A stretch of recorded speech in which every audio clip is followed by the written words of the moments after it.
नवग्रहांचा उपयोग आपल्या फॅमिलीमध्ये कसा होतो बघा. ज्योतिषशास्त्र, नवग्रह हे सगळे आपल्या घराशी निगडीतच असतात.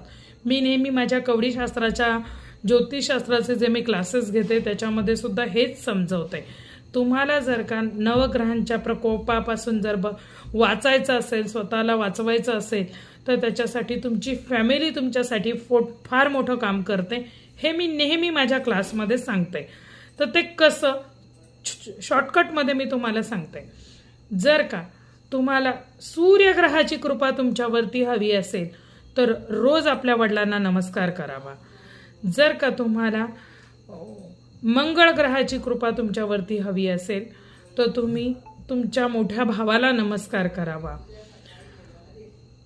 तुमची वडिलांची आई, त्याच्यानंतर तुमची काकू यांना नमस्कार केल्याने तुमचा, त्याचप्रमाणे तुमची आई, म्हणजे घरातील मोठ्या स्त्रिया यांना जर का तुम्ही नमस्कार केला तर तुमचा चंद्रग्रह बलवान होतो.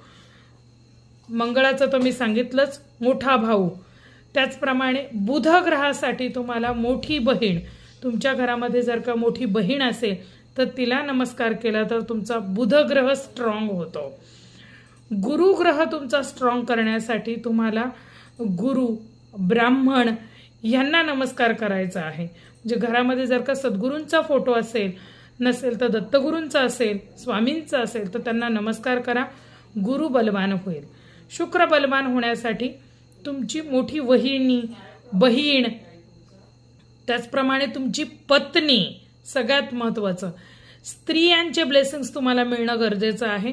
म्हणून स्त्रियांना नमस्कार करायचा आहे. आता तुम्ही म्हणाल पत्नीला कसा नमस्कार करायचा आहे. तुम्हाला शरीराने ती पत्नी वाटते पण ती एक तिच्यामध्ये शक्तीचा अंश आहे. तुम्ही मनोमन तिला नमस्कार तर करू शकता.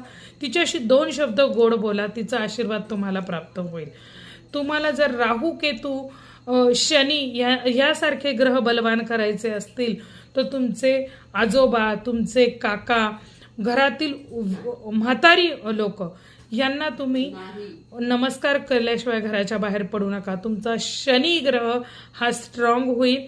शनिदेवांची तुमच्यावरती कृपा होईल. बघा बरं, तुमच्या फॅमिलीतच तुमचे ग्रहमान कसे सुधारता येईल याचं उत्तर मी तुम्हाला इकडे दिलेलं आहे. तर जरूर ह्या गोष्टीचा विचार करा आणि त्याप्रमाणे करा. म्हणून एकत्र कुटुंब पद्धती होती पूर्वी, तीच कशी योग्य होती ते बघा. जय भवानी, जय जगदंबा.